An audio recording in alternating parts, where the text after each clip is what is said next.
Tonight at 10, taking the field after tragedy at Turner Field, the Braves pay their respects to a longtime fan who fell to his death. And an early morning argument at a restaurant erupts in gunfire. Now police are hoping that you can help them track down the alleged gunman. I want to play softball with Adam again, and I want to see Allison dance.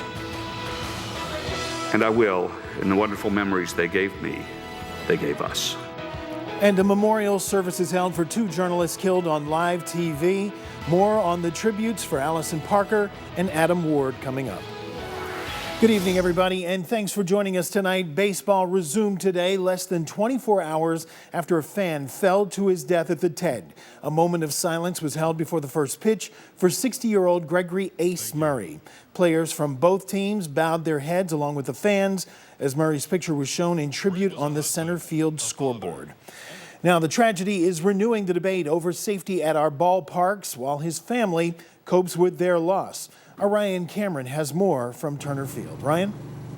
Yeah, Keith, last night's tragedy was on the mind of all the fans who walked through these gates today to see the Braves take on the Yankees. And now more people are asking if the teams should be doing more to protect their fans. Greg Murray loved his family and his Atlanta Braves. While his death is tragic, Greg's son told us his father died doing what he loved. Greg was a season ticket holder with the same seats for over 23 years. The night Greg passed away, he was doing one of his favorite things, watching the Braves play. But should the Braves, or all other professional sports teams for that matter, be more proactive when it comes to fan safety? Fans on Sunday had mixed reactions. Bob Scarda hopes the Braves have improvements at the new stadium. There's something they could do to prevent people from falling over when they're either, overexcited, incapacitated, inebriated, or whatever. It's a little higher railing that didn't block the view, I think, would help prevent something like this. While others, like Andrew Kelly, believe it all comes down to individual responsibility. I just wish people would be more careful with what they're doing and just enjoy the game. This was the 3rd death at Turner Field since 2008. It was this time 2 years ago when Ronald Lee Homer of Conyers fell 85 feet over the railing. While his family says it was an accident, his death was ruled a suicide. Some experts say current regulations, which were adopted in the 1920s, should be updated. Public entertainment in 1927 was a lot different than it is in 2015. Americans were shorter and smaller. The types of entertainment that the Building Exits Code was designed to address included going to the opera, attending vaudeville. The Braves sent out a statement today saying they are deeply saddened by the loss of Greg Murray. Greg was a valued and longtime season ticket holder and an incredibly passionate Braves fan. This tragic loss is felt throughout Braves country. Keith, back over to you. All right, Ryan, thank you for that update. Now, we have much more on the death of Gregory Murray on 11alive.com. There, you can find the statement from his family as well as the Atlanta Braves. You can also see all of our coverage thus far on this tragedy. In other news now, the search is on tonight for a gunman after a man is killed and a woman injured during an early morning shooting in downtown Atlanta. It happened in front of the controversial Peachtree Pine homeless shelter around 1:30 this morning.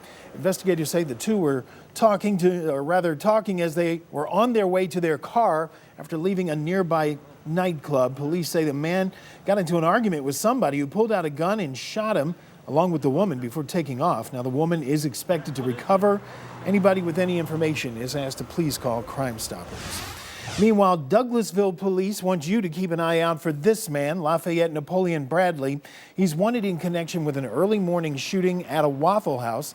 Police say 2 groups got into a fight, and at some point Bradley pulled out a gun and shot another man. That person was taken to Grady Hospital but is expected to recover.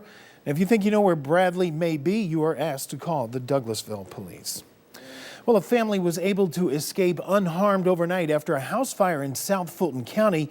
And that's thanks in part to some quick help from the neighbors there.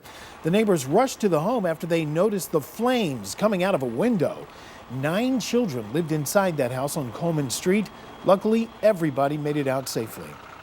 We just seen this room right here just in flames, and we just heard kids. Fumes is coming out that house, and I went in there and I told the kids, and I was like, "Is that all the kids? Is that all the kids? Is that all the kids in the house?" Still no word tonight on exactly what caused that fire. Well, Sunday started off wet, but the question now is that moisture going to be sticking around for the rest of the work week? Let's check in with Sam.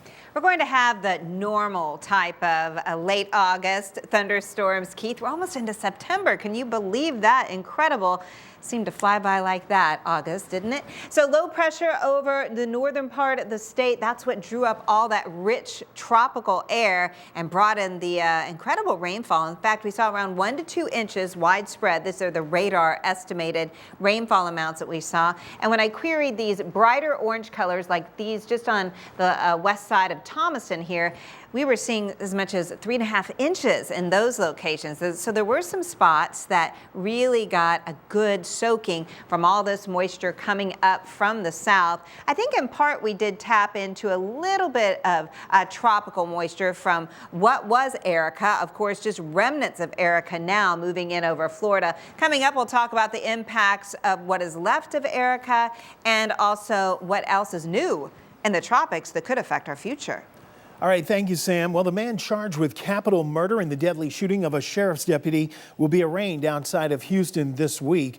30-year-old Shannon Miles is due in court tomorrow. Now, he's accused of ambushing Harris County Sheriff's Deputy Darren Goforth at a gas station on Friday. Authorities believe Goforth was targeted because he was in uniform, but they add that Miles himself hasn't given any information on a motive. The county's sheriff linked the killing to increased tension over the treatment of African Americans by police. In the meantime, a vigil was held today in honor of Deputy Darren Goforth. Hundreds of flowers and balloons surrounded the pump where he was killed, and thousands of blue and black ribbons were handed out in a show of support for the police in that community. In other news tonight, friends and families gathered at the memorial service in Virginia today to honor the 2 journalists who were shot to death on air Wednesday by a former colleague. Now, people congregated at the Roanoke Church to pray and remember Allison Parker and Adam Ward. WDBJ station manager Jeff Marks spoke about the news team's positivity and their sense of humor. And after such a huge loss, he says he doesn't want them to dwell on anger and advocated for mental health care. I like to advise my colleagues, my employees, my friends, don't get angry, get strategic. Anger eats at you, and the results we saw on Wednesday can be catastrophic. If we get strategic, we have a goal and the possibility of positive action, and that's what I'd like you to think about in memory of Allison and Adam. The news station reports that several college scholarships are planned in Parker's and Ward's honor. Closer to home tonight, this Tuesday, residents in Cherokee County's one of their neighborhoods there will get to voice their concerns at a public hearing over a planned funeral home and crematory. It's a battle that's been raging for months. Many residents near Eagle Drive in Woodstock say they do not want to see a funeral home in their neighborhood. Currently, there's a county-wide moratorium on any new crematory applications. The public hearing is scheduled for Tuesday at 7 p.m. Well, the 2 suspects arrested in the cold case murder of an 11-year-old boy will go before a judge on Thursday. Raymond McDonald and Roderick Clark were arrested August 21st in connection to the 1991 shooting death of Jeremiah Anderson. Police say they fired at a group of men who were gambling in an apparent robbery attempt, but one of the bullets hit young Jeremiah in the back. DeKalb County officials recently convened their new civil grand jury. It's all part of the county's commitment to policies that were recommended by the president's task force on 21st century policing. Now, DeKalb's director of public safety, Dr. Cedric Alexander, was a member of that task force. He says the police department's already following recommendations like using an outside agency to review police shootings, as well as that civil grand jury where the members are given hands-on use of force training similar to what police use in the field. They're putting some positions that a lot of people just don't realize. It's easy to Monday morning quarterback those positions, but when you're put in those positions in real life situations, those officers have to make those decisions. So we train them as best we can. We manage them as best we can. And when we see that we have made a mistake, we own it. And in owning that mistake, we also look at what can we do to correct an event so that as we move forward, we learn from it. It is not an exact science. Now, law enforcement officers do not have to testify before the civil grand jury, and its decisions are not binding, but the hope is that the panel will inspire more trust and understanding between the community and the police. All right, coming up, a surprising new poll in the race to the White House. Two candidates once considered long shots now surging ahead with voters. Plus a close call for a group of kayakers. Yep, that's a big old shark caught on camera. More of their incredible encounter with a hammerhead coming up next. Stay with us.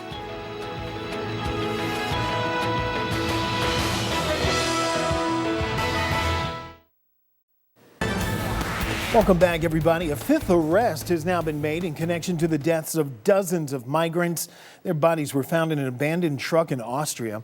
The 71 migrants died of suffocation. Across Europe, at least 22 other suspects are being rounded up as police crack down on human smuggling. Today at the Vatican, Pope Francis spoke out about that crisis, saying the world needs to unite to fight crimes against migrant workers. Now on to the political front. A new Iowa poll shows the candidate who was once considered a long shot by many is now giving Hillary Clinton quite a run for her money. Vermont Senator Bernie Sanders is gaining strength. Meanwhile, Donald Trump continues to lead the Republican pack. Jennifer Johnson has the very latest from D.C.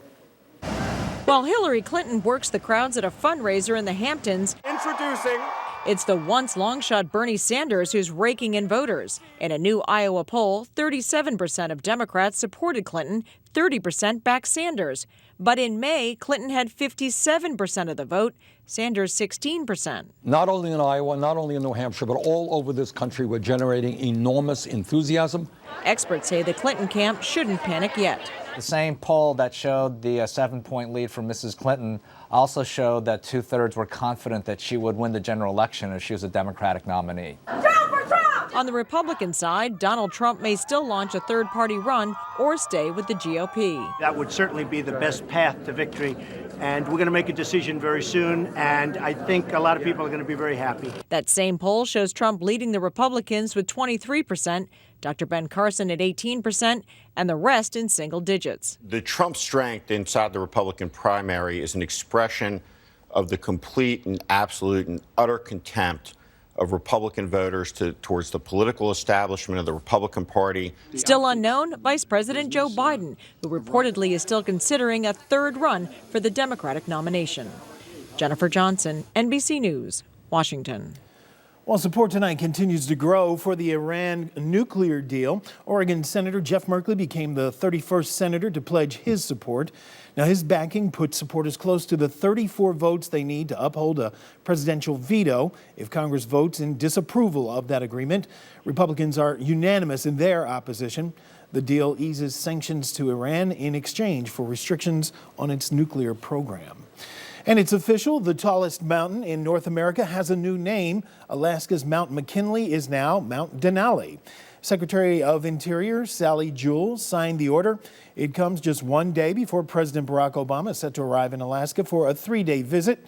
The president said he's going to give the mountain its traditional Alaskan name, which translates to Great One.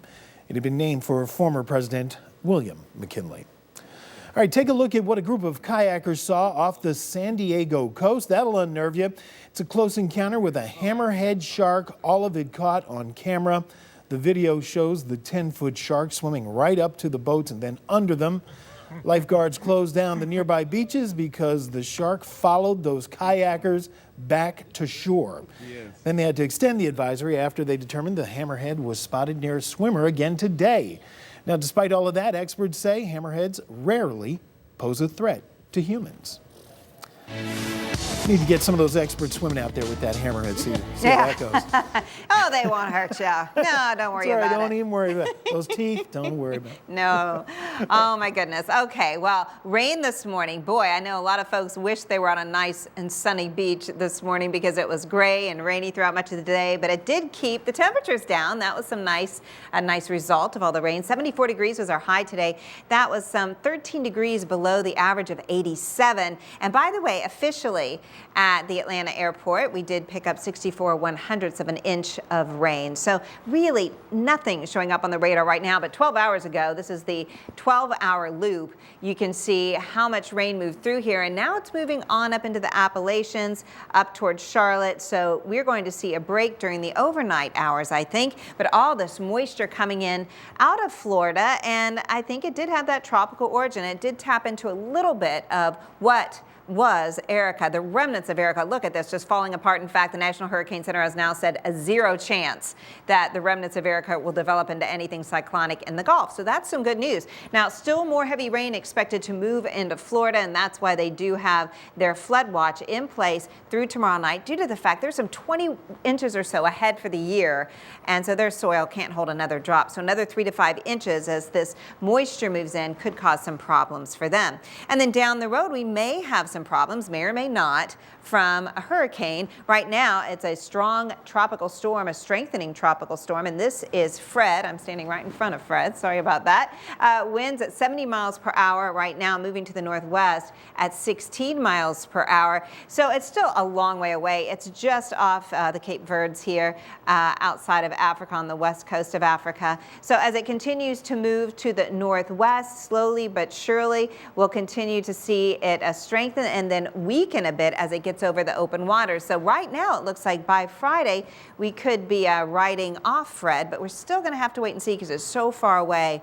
Things can change between now and then, to be sure. So let's talk about what is happening outside at the moment. 70 degrees. What a pleasant evening it is. A nice breeze out there. Winds out of the east at 11. Dew point not even that bad. 64 degrees. Not too bad at all. Tomorrow, a lot of gray skies as you head out the door. We'll see mostly cloudy skies at noon and then possible thunderstorms developing during the afternoon hours. No problems with rain at the bus stop, though. Just kind of a gray start. 69 degrees with a few peaks of afternoon sunshine. And then we're going to have to watch for some isolated thunderstorms as we head into the afternoon and evening hours. Just a 20% chance that we'll see that. Tuesday as well, a 20% chance of storms will linger in the forecast clear through Thursday. And then it's a holiday weekend. I hope you have some great plans. Overall, it looks like a typical summertime pattern for the last official weekend of summer. Keith? All right. Thank you for that, Sam. Well, a big crowd turned out today for the second Atlanta Meatball Festival. The event featured everything from traditional beef and pork to more unique fare like seafood and chicken and even vegetarian-inspired meatballs. I got to see that. The top 3 winners will square off in the Meat Brawl Throwdown in September, and the proceeds benefit Second Helpings Atlanta. All right, still to come, it is cut day at Flowery Branch. Kim Smith has the very latest on the Falcons roster moves coming up next in sports. Stay with us.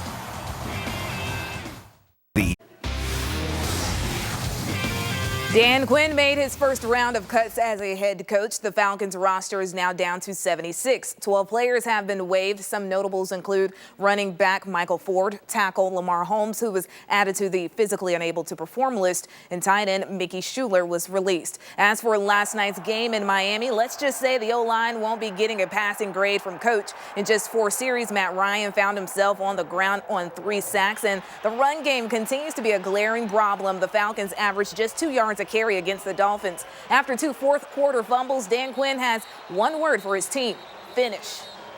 2 turnovers led to 6 points there at the end of the game. Let's give credit to Miami. They finished better than we did this tonight. But I want you to understand this. We'll be a team that finishes and in everything that we do, in the games, in the halves, in the season. So we'll be a finishing team. Offensive line injury note: tackle Tyler Columbus left the game with a knee injury.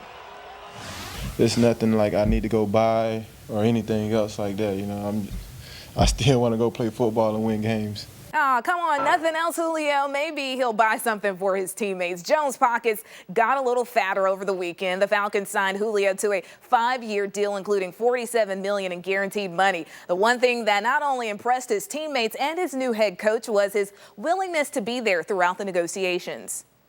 It's just my makeup, you know, the way I was raised, I guess. I just left it in God's hands. You know, I talk to my mom every day about it. She's just like, hey, just pray about it. You know, just come up and show up to work every day. Well, as you saw earlier, the Braves paid tribute to the season ticket holder who fell to his death yesterday at Turner Field. The team held a moment of silence, and the flags were at half-staff for today's game.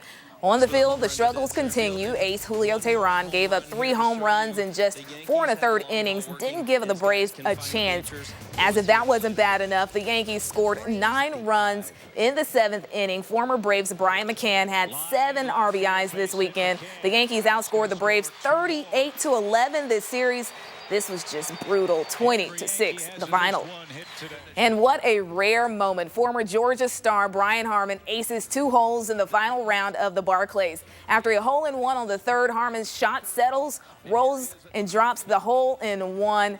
Harman would finish the day at 2 under. And what a guy. This is what Harman sent to the media room. He wanted everybody to join in on the celebration. Also celebrating Jason Day. He won by 6 strokes over Henrik Stenson. It's Day's 3rd win in 4 starts and gives him the early lead in the FedEx Cup standings. This is important, people. Don't forget to start voting now for our Team 1-1 Game of the Week. The poll is up. Here's the list. Your school can win the chance to have live coverage from your game showing off all of your school spirit. Go to 11alive.com and start clicking now. And make sure to tune in to Sports Extra right after the show on our sister station, 11alive. On 11 Alive. Tonight, we break down the Falcons' 3rd preseason game. What can we expect out of the Dogs and the Yellow Jackets this season? And 15 and 15, what's going on with the Braves? And David will catch up with the head of the Chick-fil-A kickoff game. It's going to be a good one. That's Look at Sports. We'll be back after the break.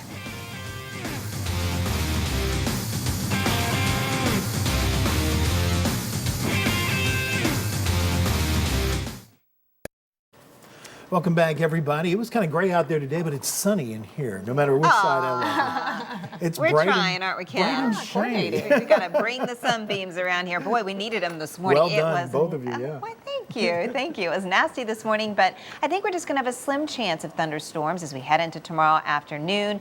Tuesday, Wednesday, Thursday, more of the same. And guess what? It's the last official weekend of summer. Not meteorologically speaking, but, you know, traditionally speaking. So it's the last hurrah. And we have your typical heat of the day thunderstorms in the forecast for your Labor Day weekend. We hope y'all have some big plans to get out and enjoy. Nice. All right. Thank you, Sam and Kim. And as always, thank you for watching 11 Live News at 10. Remember, read about breaking news and the weather, of course, when it all happens. All you have to do is go to 11alive.com. In fact, you can sign up for the free email alerts and we'll send you the news. We'll see you back here tomorrow, everybody. Have a great night.